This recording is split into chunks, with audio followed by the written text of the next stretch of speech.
Psiquiatría, psicología, nutrición, neurología. Todo lo que quieres saber sobre salud mental. Carracci Online.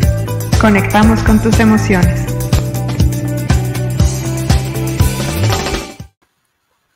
¿Qué tal? Muy buenas tardes. Bienvenidos a un webinar más de Carracci Online. Conectamos con tus emociones. El día de hoy vamos a hablar sobre las distintas caras del suicidio y su complejidad. Para esto nos va a acompañar el doctor Humberto Nicolini. Antes de que él entre aquí con nosotros, quiero platicarles un poco sobre él. Él es médico psiquiatra por la UNAM, es doctor en ciencias médicas, investigación en genética de la conducta en el Instituto Nacional de Medicina Genómica y es director general de Grupo Médico Carracci. Bienvenido, doctor. Hola, Jiménez, muchas gracias y un saludo a todo nuestro auditorio. Perfecto, pues muchas gracias por su tiempo y creo que, bueno, este tema muy importante de comentar, de platicar, y qué mejor que con un experto como usted. Bueno, pues yo quisiera empezar con la primera pregunta, que es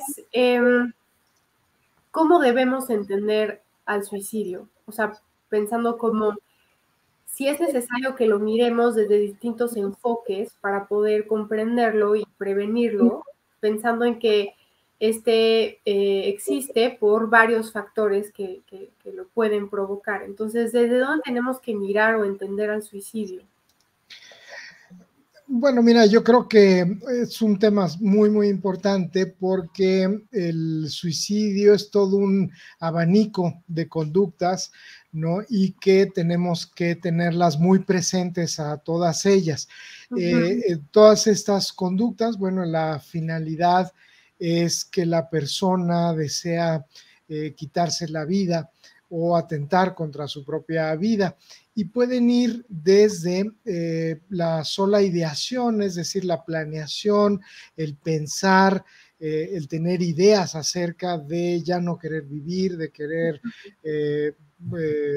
dejar de seguir estar vivo, el tener la idea de muerte de forma muy recurrente, ¿no? Pasar ya a planeación con métodos específicos, ya a lo que le llamamos propiamente los intentos, que es donde ya hay una acción específica, y en los intentos pues también hay una gran variedad para valorar como los subtipos de los mismos. En cuanto a qué, por ejemplo, ¿no? Nos fijamos en si hubo este elemento de planeación, si hubo este elemento de factores que lo detuvieron, que lo debilitaron o que lo impidieron, qué tan fuerte fue el método, la letalidad del método usado para el intento, si ha habido ocasiones previas en que la persona ha hecho un intento, y finalmente lo que le llamamos la conducta del suicidio llevado a término o el suicidio culminado, pues que es realmente la tragedia más grande que puede ocurrir en la salud mental y pues el problema más grave que nos atañe. Y para estos estas tres visiones o estas diferentes espectros de conductas, ¿no? Tenemos diferentes pues estadísticas, digamos, ¿no? Muchas veces nos concentramos en los suicidios culminados, en el suicidio ejecutado, y más que en la conducta suicida, y a veces puede haber digamos, cifras o numeralias muy diferentes cuando hablas de intentos o cuando hablas de suicidio culminado. Por ejemplo, es muy claro que la consecuencia más grave, que es el suicidio llevado a término, pues ha sido un fenómeno que ha ido en aumento en todo el mundo. No somos de los países que tengan de las tasas más altas de suicidio. Por ejemplo, el promedio a nivel mundial se tasa en alrededor de 8 o 9 suicidios por 100,000 habitantes, y en México estamos alrededor de 6 por 100,000. Entonces estamos, digamos, un poco por abajo. En países como en los Estados Unidos están en 10 por 100,000, ¿no? Entonces, que están un poquito más por arriba. Sin embargo, cuando tomas en cuenta todos los países de bajos o medianos ingresos, el número de suicidios es donde ocurren la mayor parte de los suicidios que terminan a término, ¿no? Entonces, hay estadísticas también muy impactantes, ¿no? De que sucede un suicidio cada 40 segundos a nivel mundial, ¿no? Y que bueno, la planeación o el que alguien ha tenido un pensamiento, pues ha llegado a ocurrir en tasas muy altas, ¿no? A nivel de la población, en 7-8% de la población en general ha llegado a tener un pensamiento de este tipo. Entonces, la verdad es que son... es una conducta que le llamamos transdiagnóstica también, porque muchas veces se piensa que el suicidio o la conducta suicida es específica de alguna patología, y sabemos de que en este rubro ocupa a muchas, o puede ocurrir de la mano de muchas patologías, o incluso en algunos casos sin la presencia de ninguna patología. O sea, gente que no tiene datos de absolutamente ningún trastorno psiquiátrico puede llegar a tener conducta suicida en cualquiera de todas estas variedades, ¿no? Entonces hay muchos mitos en realidad alrededor de la conducta suicida, y que por eso tenemos que estar muy alertas y muy atentos a esto. Y bueno, afortunadamente en México hemos hecho varios estudios a varios niveles, tanto a nivel epidemiológico, a nivel neurobiológico, pues que nos ha ayudado a entender un poco más este fenómeno, y que se están haciendo también comparaciones en conjunto con lo que ocurre en otros sitios del mundo para entender mucho mejor de qué se trata este grave fenómeno en la salud mental. Ok, y bueno, ahora que lo plantea como un abanico, ¿no? En donde yo lo que entiendo es, el suicidio no solo se da, como dice, ¿no? Por un tema de psiquiátrico, sino que tiene componentes psicológicos, culturales, ¿no? Bueno, de contexto. Específicamente, ahorita que comentaba de lo neurobiológico, ¿qué pasa? O sea, ¿nos podría explicar un poquito más en ese aspecto, qué es lo que sucede en los pacientes que se trata justo solo de algo neurobiológico? Bueno, como mencionas, pues es un fenómeno altamente complejo, es una conducta enormemente compleja.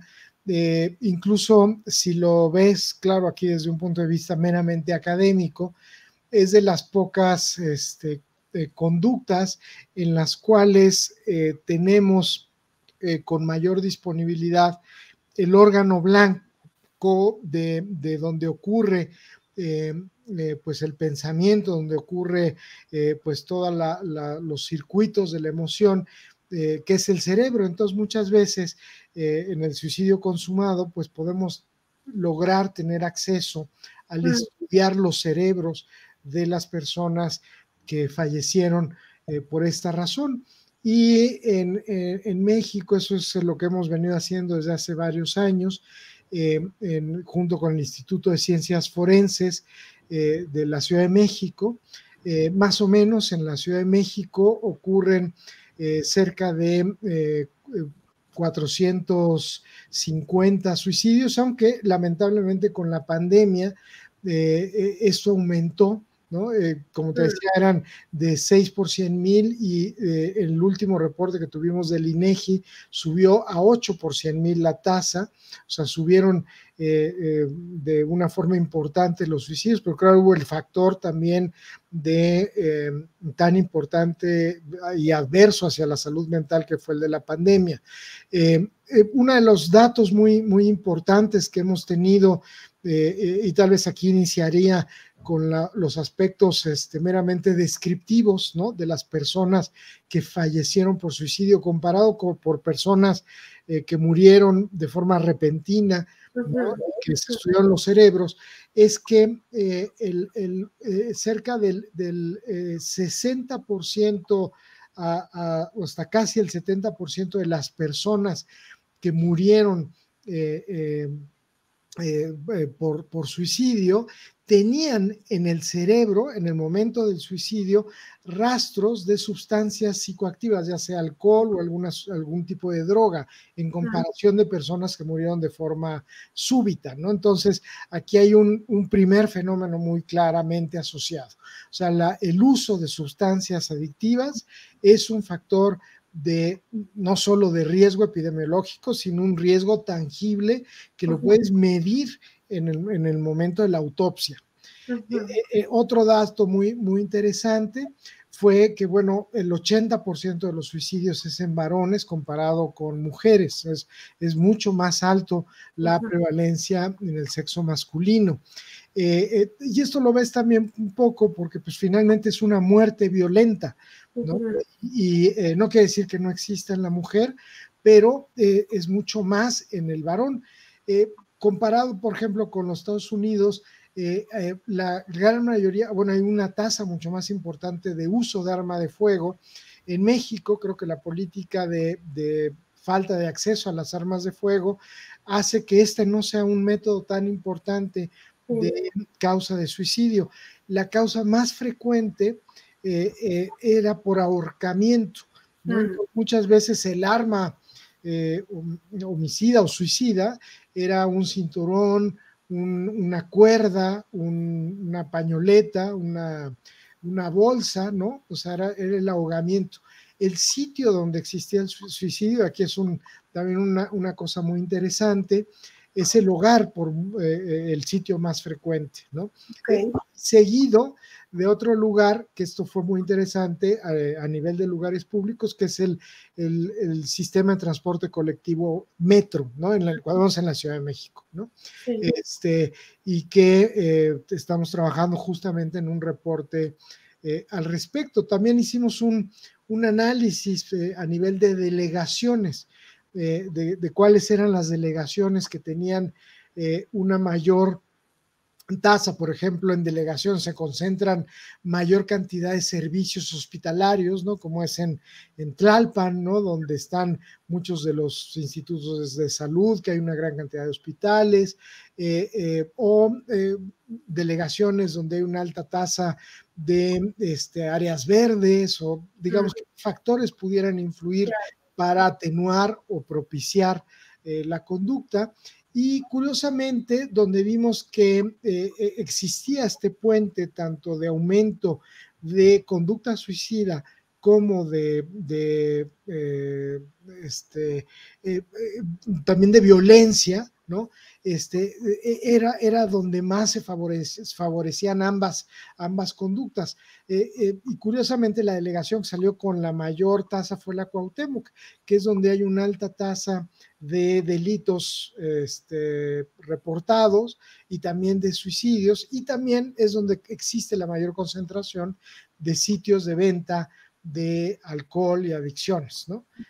Curiosamente también hasta en estaciones del metro fue en donde se registraron la mayor cantidad de estaciones del metro donde hubo personas que murieron por por suicidio. Entonces, hay datos como muy interesantes que te ligan estos tres factores, ¿no? Pero también al analizar, ahorita que decías factores ya directamente en el cerebro, hemos analizado los patrones de expresión de los genes, ¿no? Sí. De qué forma los genes se expresan de manera diferente en el cerebro de las personas que mueren por suicidio y de las personas que mueren por otras causas súbitas, pero no autoinfligidas, como en el suicidio, y los patrones de expresión genética son distintos entre unos y otros.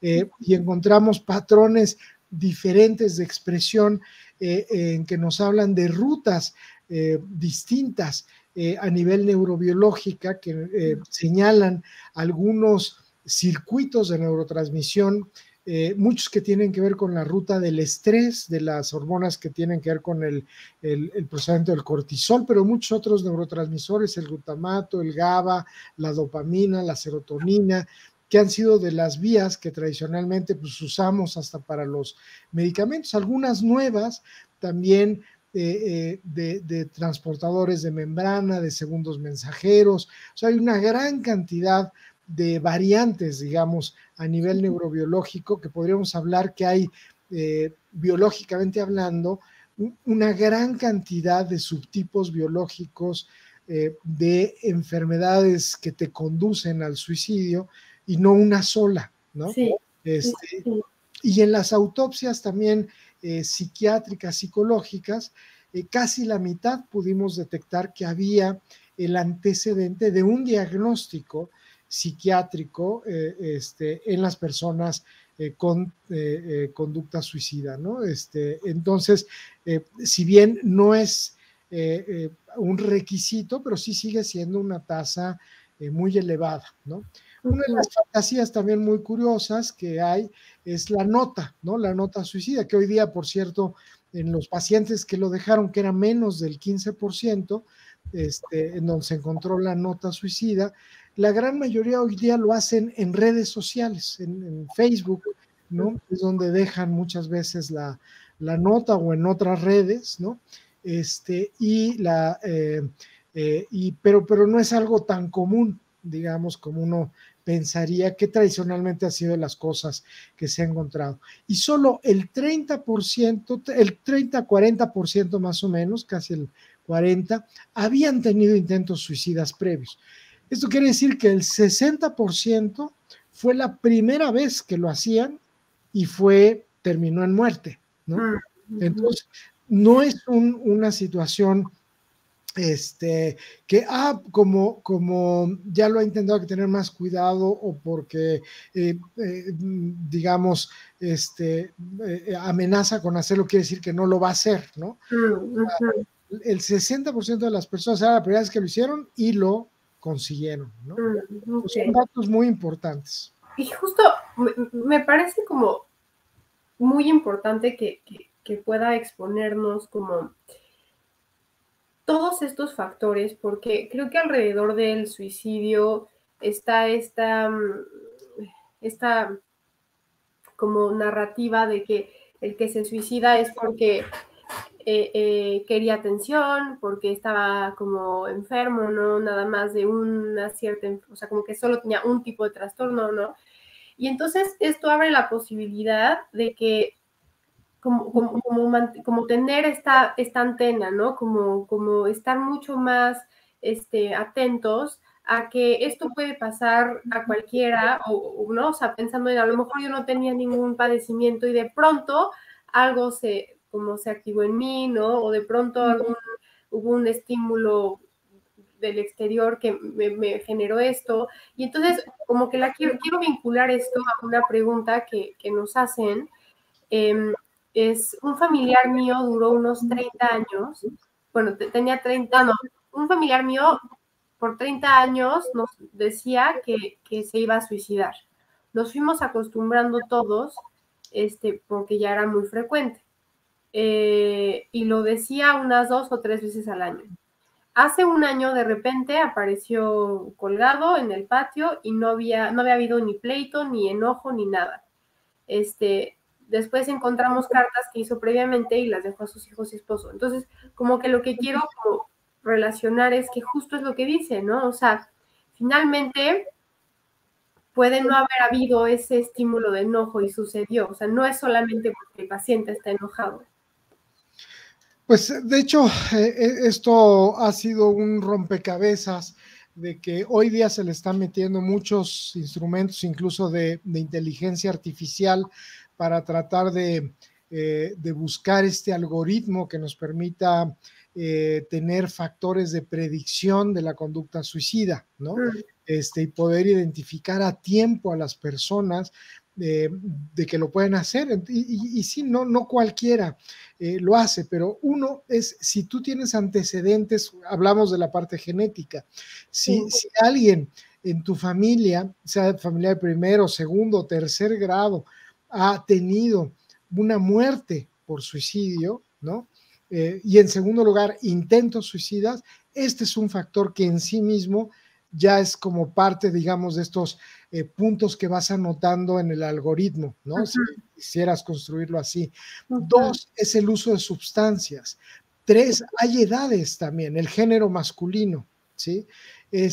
4, sabemos que hay picos de edades, o sea, hay entre los 15 y los 28, 30 años, es un pico de más riesgo, y después de los 65 también es un pico de alto riesgo. Uh-huh. Por circunstancias, uno de mayor impulsividad, de más arrebato, y en el otro pues también un punto de mayor soledad, de mayor desasosiego, de que tienes menos, más pérdida de la esperanza de uh-huh. muchos aspectos de la vida, de la aparición de enfermedades terminales, de dolencias, de dolor, de que te dan dolor crónico, sufrimiento, y que eso muchas veces impulsa a las personas. O sea, sí sabemos que hay varios factores que de alguna manera se están queriendo meter, y hay incluso están saliendo varias pues, aplicaciones, empresas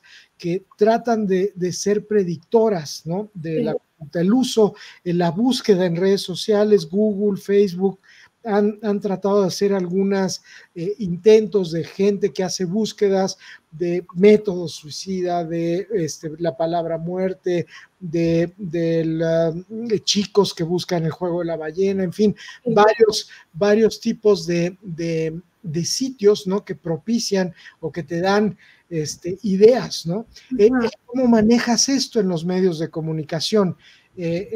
Hubo esta serie muy, muy famosa, se me va el nombre, de 11, tal vez tú te acuerdas. 13 Reasons Why, ¿no? Ándale, de 13 razones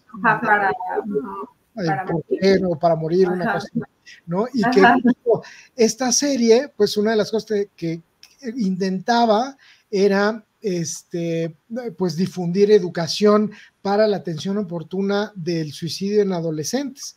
Y sin embargo, se vio estadísticamente en todo el mundo que propició una mayor cantidad de suicidios. Generalmente sucede cuando una gente notable se suicida, cuando un cantante, un cocinero, una gente destacada, ¿no? Hay un suicidio y se le da cierta notoriedad. Posterior a eso ocurren más suicidios por cierta identificación, lo que le llaman un copycat, ¿no? Una réplica de esta acción, ¿no? Entonces, eso es un factor de riesgo social, ¿no? En gente que ya de por sí carga con estos otros factores de riesgo, ¿no? Claro. Bueno, quisiera nada más comentar que tenemos muchísimas preguntas, entonces sí, vamos a procurar que todas sean contestadas, pero bueno, si no se llegaran a contestar, pues ya se serán después, ¿no? Pero bueno, ahorita voy a tomar otra que creo que viene muy bien en lo que acaba de comentar, que había como este rango, ¿no? De edades.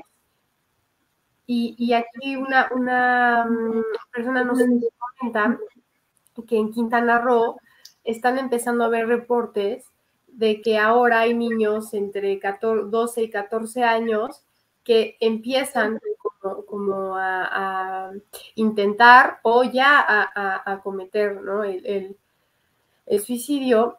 Y entonces este rango que antes existía, ¿no? Como que empieza a ser mucho más temprano. ¿Y a qué se deberá? ¿Será por el acceso que tienen a esta información o porque son generaciones que quizá vienen por ahí con un poquito menos de tolerancia? Como cuáles podrán ser estos factores que orillen a que sean mucho más tempranas las edades? Sin lugar a dudas, esto se ha visto en muchas de las apariciones de diferentes patologías, adicciones, hasta en el uso de ciertas expresiones del lenguaje. Y claro que tiene que ver con la exposición de los niños a, a material o contenido, ¿no? Para que no es adecuado a su edad, ¿no? Y que pues no es supervisado y que es muy difícil a veces de supervisarlo. Y que pues esto de alguna manera propicia o induce, ¿no? Como hablamos ahorita justamente de que series, pero a veces pueden ser canciones, hay todo un género de metal, ¿no? Muy conocido por que todo el contenido de la lírica de las canciones va inducido a la justificación de por qué debes de quitarte la vida, ¿no? Entonces, es enorme la cantidad de, pues de material propicio para la conducta suicida y que de alguna manera tenemos que estar protegiendo a las gentes que sean más vulnerables, sobre todo a los menores de edad. Justo pensando en que existe todo este contenido que promueve o que a lo mejor directamente no lo promueve u otros sí como explícitamente, pero hay mucho contenido y creo que tal vez no hay tanto contenido respecto a abrir la conversación sobre lo que es el suicidio, como cosas más hacia la prevención, ¿no? Y la pregunta al inicio del webinar que hicimos al público era si pensaban que hablar del suicidio podía reducir el riesgo a realizarlo, y el 89% piensa que sí y el 11% que no. Entonces, ¿cómo podríamos generar estos espacios de conversaciones, ¿no? De tocar el tema, porque por ahí esta serie, ¿no? Bueno, trata de hacerlo, pero no lo logra dirigir bastante bien, ¿no? Y da un mensaje contrario. Entonces, ¿qué podemos hacer para poner el reflector en esta?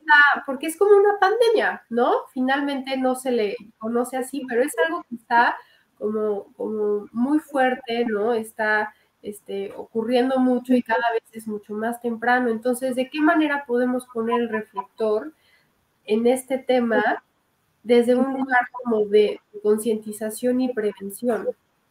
Yo creo que, mira, justo lo que falló, por ejemplo, en una serie que la intención era buena, que justo era hablar, ¿no? Del tema y divulgar el tema. Hablamos ahorita de que por ejemplo, tú no sepas que en tu familia hubo un abuelo que se suicidó, un tío, hermano del papá que se suicidó, porque se mantiene oculta esta información, pero eso a final de cuentas para ti o para cualquier persona que tiene ese antecedente es algo de vital importancia. Sí. Y en las generaciones ha sido tradicional que se oculta, ¿no? Y dicen, no, se murió de algo raro que le vino o le dio un infarto, ¿no? Y se oculta porque da pena, como sucede en muchos aspectos de la salud mental, y se oculta, incluso una vez en algunos aspectos religiosos, se ha hablado sobre toda la parte cultural, se les niega el ser algunos aspectos del culto a las personas que se sabe que murieron por suicidio. Entonces hay pues un estigma muy fuerte hacia eso, que a veces incluso funciona como tiene un lado que detiene, también, ¿no? Porque puede actuar a nivel de freno en la conciencia moral de las personas y eso ser un contrabalance de evitar la conducta suicida. Sin embargo, también en esta información, ¿cómo hacer que el balance, si no lo llevas a un lado, pues que sea espectacular, que cause un impacto, que verdaderamente capte la atención, ¿no? Que es, por ejemplo, el mostrar la persona haciendo un acto suicida, que verdaderamente es lo que acaba captando la atención, pero es lo que acaba induciendo. Si lo dejas en la parte meramente educativa, la serie puede ser aburrida, puede ser no tan interesante, como pasa con muchos de los programas meramente educativos, ¿no? Entonces, a veces en los medios, eso es uno de los aspectos muy difíciles de llevar un buen balance, el educar sin penetrar de esa manera tan cruenta o causar un impacto pues que verdaderamente acabe induciendo la conducta. Sí, sí. Y me gusta mucho esto que menciona porque es cierto, ¿no? O sea, nadie habla de suicidio y si se habla es como de pena o de como hasta qué mala onda, ¿no? Y se deja de pensar como en que no, en realidad pues es también como una parte de una patología o parte de una situación como muy complicada, ¿no? Y entonces cuando uno pues humaniza, ¿no? A estas personas, se les da el lugar que merecen y permite a otros decir, ok, es algo que pasa y tenemos que hablarlo y tenemos que abordarlo, ¿no? Y bueno, por aquí justo alguien nos comenta que en su familia ya han habido 3 suicidios. Bueno, como vemos, es justo el ejemplo, ¿no? Cuando vemos que es le llamamos fenotipo, o sea, una descripción de una conducta que tiene una herencia enorme, ¿no? Y que lamentablemente, pues eso pone en riesgo a muchos de los miembros de la familia y que ya en sí mismo eso se debe de, el saberlo, el comunicarlo, ¿no? Pues te hace poner pues el alerta, ¿no? Sí. En que esto pues se puede volver a ocurrir, y pues tienes que empezar por tomar muchas medidas. Hablábamos del tema de las armas de fuego, ¿no? Pero el tema también del consumo de sustancias adictivas, el manejo del enojo, cuando hay una depresión, tratarla inmediatamente, el estar realmente sin tipo de digamos, de estigma o de inhibición en cuanto al manejo de la salud mental en los diferentes aspectos, por el equipo interdisciplinario de psicoterapia, de psiquiatras, pues de todos los recursos habidos y por haber que se necesitan para poder frenar y detectar este problema. Y creo que también otro tema que se ha venido a la polémica, pues ha sido el suicidio que le han llamado médicamente asistido o el suicidio voluntario, ¿no? En la parte de la eutanasia, que también ha sido otra situación pues ya legislada, ¿no? Que parecería paradójica, que por un lado estás combatiendo esto y luego por otro lado estás legislando el que dándose una serie de circunstancias de que tiene que haber un comité que lo supervise, pues varios países han abierto la posibilidad de que tú puedas tomar la decisión siempre y cuando pase por ciertas supervisiones de poderte quitar dignamente la vida llegado cierta circunstancia de una enfermedad incurable, una cierta situación de vida que pues digamos cumpla determinados requisitos, ¿no? Entonces esto ha sido también una circunstancia social muy pues paradójica y que pues la vemos día a día, que cuando tomamos esta decisión humanamente muy aceptada en la medicina veterinaria, pero que la tomamos los humanos con nuestras mascotas, ¿no? Claro. Cuando decimos usar la eutanasia, pero que pues es cuando llega a este punto en que decidimos no alargar una agonía de manera innecesaria, ¿no? Entonces, bueno, tiene muchas aristas, esto es un problema enormemente complicado desde el punto de vista bioético, neurobiológico, psiquiátrico, psicológico, en fin, social. Claro. Bueno, finalmente por eso se llama así el webinar, ¿no? Como que son las distintas caras del suicidio, ¿no? Esta complejidad, esta red para poder entender al suicidio, ¿no? Y ya no solo desde el puro acto, ya, ¿no? Sino como hay muchos factores, hay muchas cosas que te llevan a querer, actuar, ¿no? Y bueno, a lo mejor valdría la pena en algún momento poder como hablar también desde de esta muerte asistida, ¿no? Quizá como generar algún, no debate, pero como puntos, ¿no? A favor o en contra, ¿no? Pero bueno, quizá eso para después. Y bueno, nada más quisiera yo preguntarle antes de pasar a las preguntas del público. En cuanto al tratamiento, ¿cuál sería el tratamiento necesario para personas que ya han intentado suicidarse, pero fue fallido, o para aquellas que solamente tienen esta ideación suicida? Bueno, como veíamos, es todo un espectro de la conducta suicida, ¿no?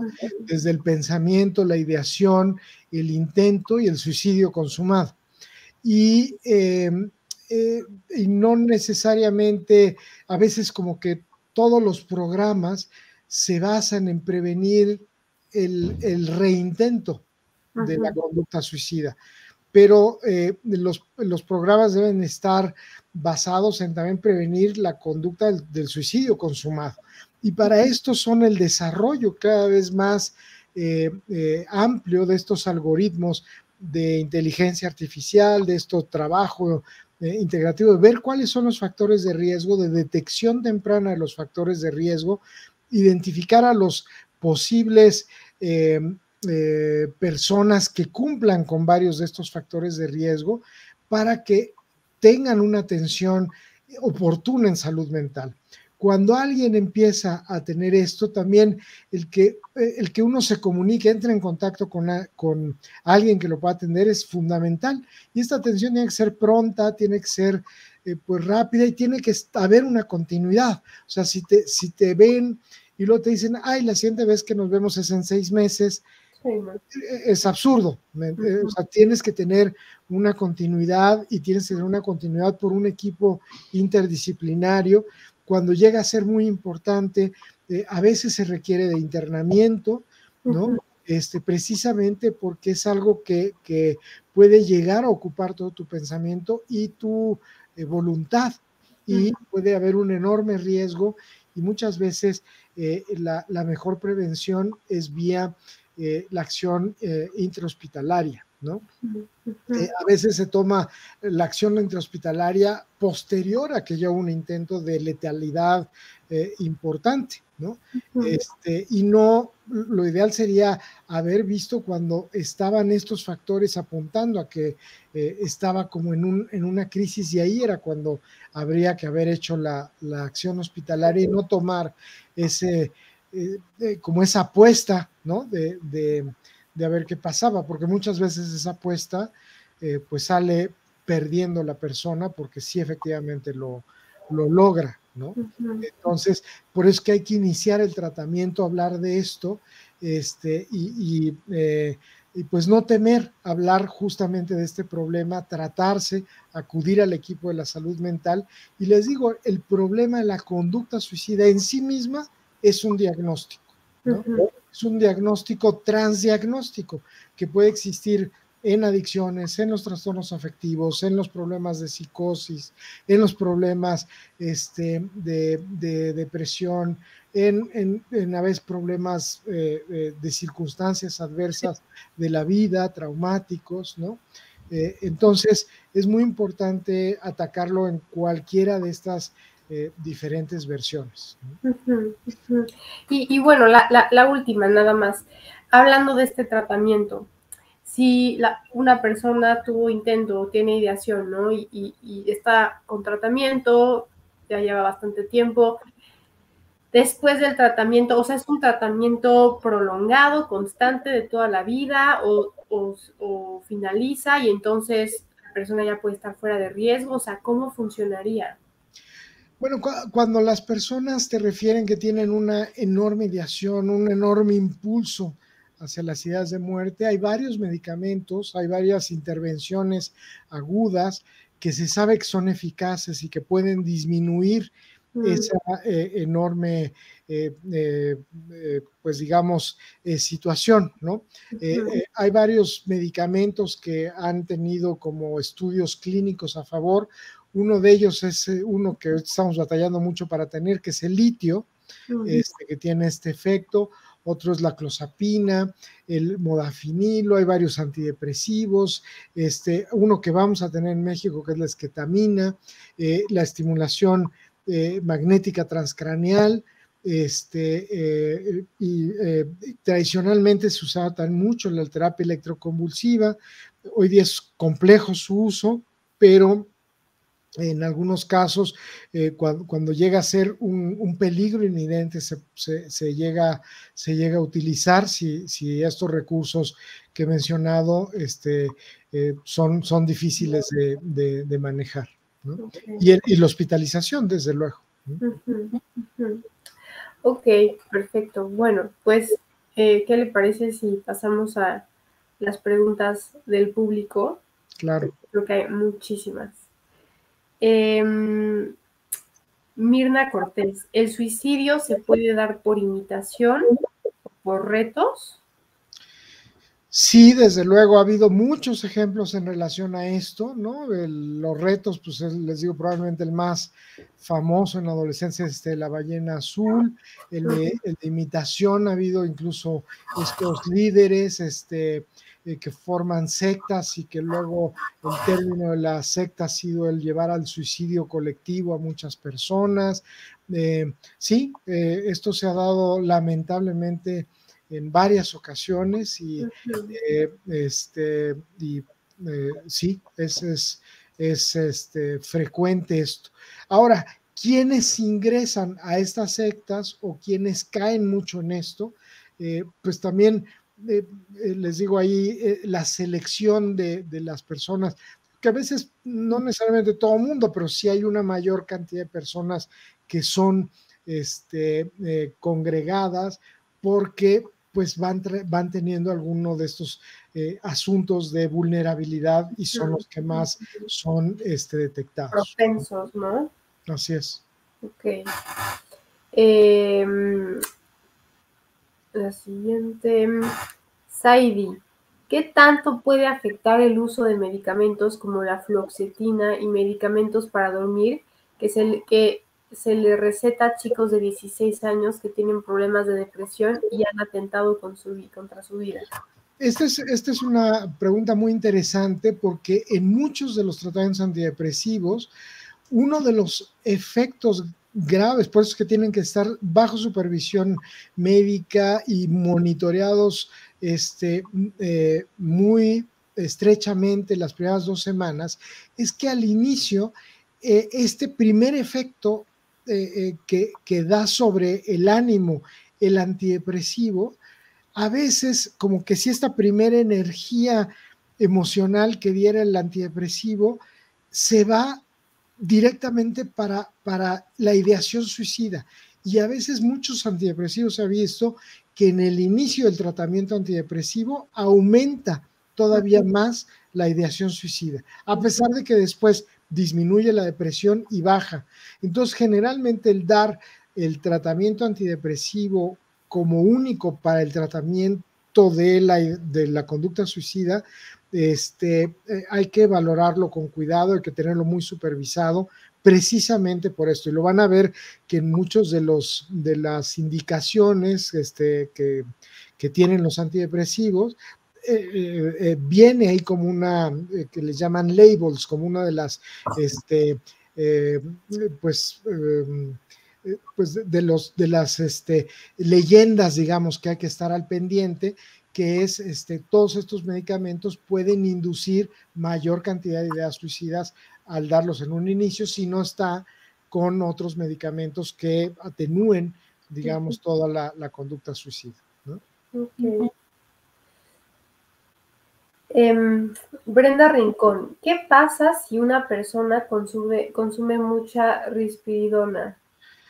Si la consume mucho en el sentido de como un intento suicida, pues es un medicamento delicado que puede tener muchos efectos colaterales en varios sentidos, sobre todo a nivel cardiovascular. Sin lugar a dudas, cualquier sobredosis de medicamentos requiere hospitalización, no hospitalización psiquiátrica. La primera hospitalización es una hospitalización médica, precisamente porque la ingesta como intento suicida de dosis altas de medicamentos, pues es un envenenamiento y eso tiene que estar supervisado de forma continua, cuando menos 48, 72 horas a nivel cardíaco, renal, hepático, pues una supervisión de terapia intermedia, por decirlo así, hasta que la persona esté fuera de peligro.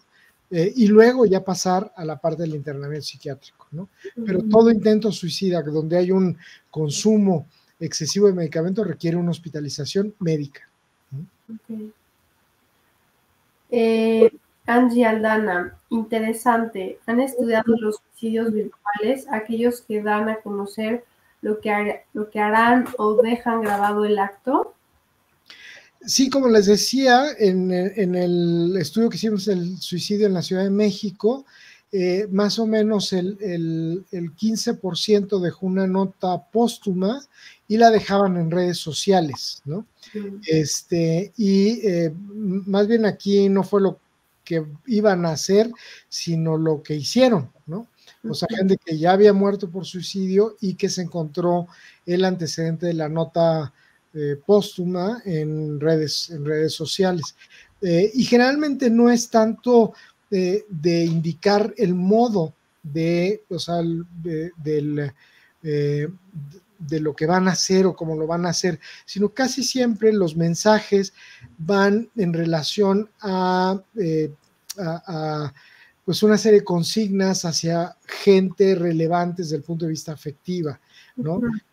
Lamentablemente en la mitad de los casos venían mensajes pues agresivos, ¿no? Hacia muchas personas, y en la mitad al revés, tratando como de disminuir culpas o tratando como deslindar a otros. Deslindar, exactamente, ¿no? Sí, por eso como que también, ¿no? Está esta otra parte psicológica que también estudia un poco como desde dónde nace esta acción, ¿no? Si es como agresiva, si es lastimar al otro por medio de su cuerpo, ¿no? Porque es, como mencionábamos, una cosa muy amplia, es un abanico que no da una sola respuesta. Así es, así es. Enriqueta Racón, ¿podría comentar sobre las secuelas psicológicas que deja en la familia cuando se suicida un hijo? Bueno, las secuelas son sin lugar a dudas gravísimas. Son muy semejantes a las que hay cuando hay una muerte violenta, cuando hay un homicidio en una familia. Aquí la diferencia es de que el homicidio fue la misma persona que fue la víctima, ¿no? Y entonces eso aparte genera todo un ciclo de culpas, un ciclo de recriminaciones, de sentimientos encontrados, también de rencores hacia la persona de que hace el acto suicida, y deja secuelas por muchos, muchos años, dinámicas muy difíciles de cerrar, y generalmente pues las personas que viven un suicidio hacia el interior de la familia pues tardan muchos años en resolver esto y de salir adelante de algo tan doloroso como es el tener una muerte por un suicidio. Ujú, ujú. Eh, Isa Esbe, ¿existe alguna relación entre el suicidio y una profesión u oficio en específico? Sí se ha visto que hay algunas profesiones que tienen como una tasa más elevada de suicidio. Curiosamente, entre médicos y entre militares, ¿no? Se ha visto que hay eh, una tasa más elevada. Y curiosamente, entre los médicos, los anestesiólogos y los psiquiatras son los que tienen las dos tasas más altas de ¿Mm? suicidio. Precisamente yo creo que un poco por la cercanía al uso de los fármacos y de la letalidad de los fármacos. En, pero bueno, realmente, y bueno, en la parte de la milicia, por la cercanía a las armas de fuego, ¿no? Ujú. Pero verdaderamente eh, se han encontrado que están distribuidas en muchos ámbitos profesionales, digamos, ¿no? Ok. Eh, Luzma Martínez, ¿cómo capacitar una red de apoyo familiar? Bueno, esto es muy, muy interesante. Creo que aquí este, en el antecedente, por ejemplo, si uno sabe que ya ha habido suicidios en la familia, si hay el antecedente, si hay estos factores de riesgo, inmediatamente yo creo que el hablar y el empezar a generar personas que estén interesadas en el tema, gente que quiera empezar a prepararse y a poder entender y tener pláticas con profesionales de la salud mental al respecto es importantísimo eh, para precisamente estar al pendiente de esto y poder ayudar a los otros, ¿no? Porque gente que puede estar bien en un momento dado, en otro momento, si se dan estas situaciones adversas, puede cambiar radicalmente y puede aparecer esta Ujú, situación, ¿no? del riesgo suicida. Entonces, es algo que sin lugar a dudas la prevención tiene que nacer del seno familiar. Desde luego también hay aspectos desde el punto de vista social, ¿no? Pero en el seno familiar el estar capacitados, el estar bien informados ayuda enormemente. El no ocultar información creo que es uno de los primeros aspectos muy relevantes. ok. Brenda Bernal, ¿cómo darse cuenta cuando tú, o bueno, cuando alguien está pasando una depresión que puede llegar al suicidio? Bueno, creo que aquí el primer dato es si la persona de alguna manera lo manifiesta, el que hable de esto. Como Ujú, les decía, si ha habido el antecedente familiar, si hay uso de sustancias, si es un varón, si hay violencia, qué tanto la edad, las circunstancias por las cuales se está pasando, ¿no? O sea, ujú, son varios de los factores que hemos ahí estado mencionando, que son muy importantes pues, de estar monitoreando y desde luego que la persona esté en tratamiento, ¿no? También otro factor enorme de riesgo cuando la persona ya está en tratamiento y abandona el tratamiento. Esto a veces se le llama incluso conducta parasuicida, ¿no? Porque es como una antesala de riesgo para entrar a esto. ujú, ujú, ujú.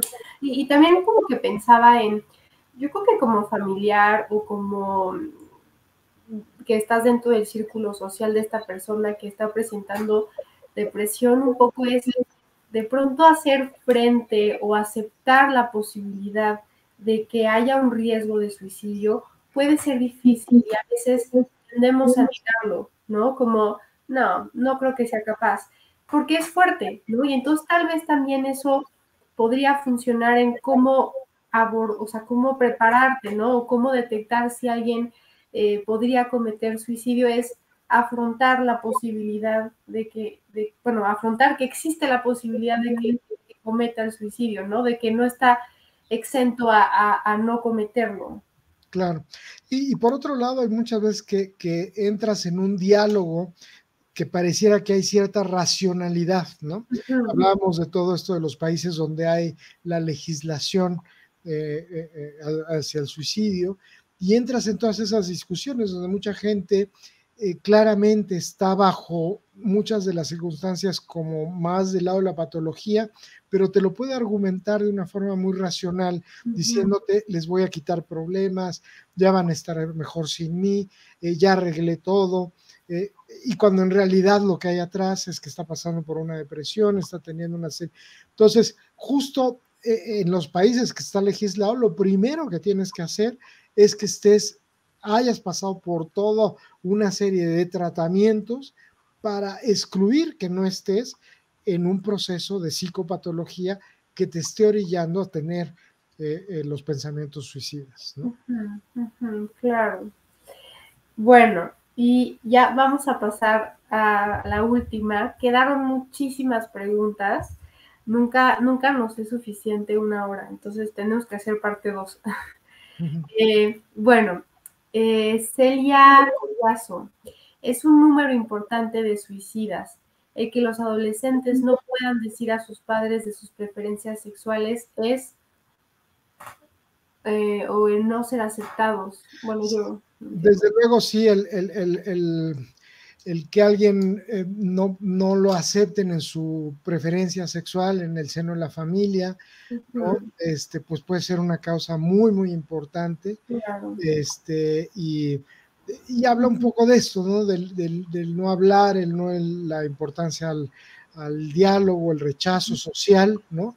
Y el rechazo social a veces es el mismo sitio cerebral, digamos, donde experimentamos el dolor físico, es el mismo que se activa cuando uno es rechazado a nivel social. Entonces, eso habla del dolor tan importante, de lo ligado que están a los circuitos cerebrales, a nivel de todo este circuito talámico que está ligado a la depresión y que puede llevar justo a la conducta suicida. Entonces, sí, pues esto es una de las causas también frecuentes que puede llevar a esto, ¿no? Bueno, pues vamos a tener que cerrar, ¿no? Concluir. No sé si quisiera agregar algo como conclusión. Bueno, creo que el único punto que me gustaría cerrar es que nunca subestimen a alguien que está pidiendo ayuda para una conducta suicida, ¿no? El pensar, es manipulatorio, hay que llamar la atención, o sea, nunca hay que tomarlo como algo que no es serio. Siempre una conducta suicida, pensamiento suicida, es algo importante y es algo que merece ser tratado. Claro. Bueno, pues concuerdo con lo que usted comenta, ¿no? Creo que es muy importante que se tenga como en cuenta siempre lo que menciona la otra persona, ¿no? Y tenerlo presente, no hacerlo lo menos. Y bueno, un poco como que viene de la mano que, pues, si necesitan como ayuda, ¿no? Si están pasando por un momento de crisis, nosotros tenemos aquí estos números que pueden contactarnos y seguramente podrán recibir la mejor ayuda, ¿no? Hace un momento el doctor Nicolini comentaba sobre la contención, tiene que ser rápido, ¿no? Como muy específica, y entonces, bueno, pues afortunadamente en Grupo Médico Carracci tenemos muy buenos especialistas que podrán darles esta contención que están buscando y que puede hacer la diferencia. Bueno, pues le quiero agradecer, doctor, por su tiempo, ¿no? Por esta información tan valiosa. Y bueno, ojalá podamos hacer de verdad una segunda parte porque quedaron muchas preguntas que vale la pena ser contestadas, habladas y no tanto escritas, ¿no? Como que aporta mucho más. Pero aún así, muchas preguntas que quedan sí serán respondidas. Y bueno, también nada más quería comentarles, es un pequeño anuncio sobre el proyecto de investigación que está viendo ahí en Carracci, ¿no? Ya han hablado sobre el tema, es sobre un proyecto que sobre la investigación genética en la psicosis infantil. Entonces, bueno, por ahí si quieren saber un poquito más sobre este proyecto, pueden contactarnos a este número que aparece o al mail les podemos dar un poco más de información y platicarles un poquito más del tema. Y bueno, también comentarles que nuestro siguiente webinar es el jueves 6 de octubre a las 6 de la tarde. El tema es, alguien en mi casa tiene TOC, ¿cómo puedo ayudar? Entonces, bueno, aquí también les vamos a dejar nuestras redes sociales, ¿no? Nuestro teléfono, por si quieren contactarnos, aquí pueden buscarnos. Entonces, bueno, pues muchas gracias, que estén muy bien. Nos vemos el próximo webinar.